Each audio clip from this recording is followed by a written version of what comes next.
Hey guys, in this video, we'll go over how to fix Airalo Esim not working. But first, we're going to go over why this problem actually happens.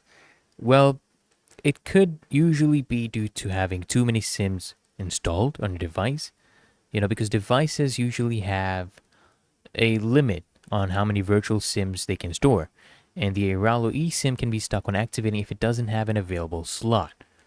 So to make space for it, you'll need to remove other eSIM profiles, okay? And activation issues may also arise due to problems with your carrier or Airalo itself. In either case, you'll need to contact customer support to find out the specific reason behind activation issues. But what you can do, guys, if it is not working on your device, is just going ahead and making sure that data roaming is actually on. Okay, update the access point name. Go ahead and, which is the APN name, enter it right here. And if required, do this through the settings of your device. The APN details are given to users upon receiving their Airalo eSIM. And if the Airalo, eSIM is stuck on activating, you can go ahead and ensure that you have space to install another one on your device.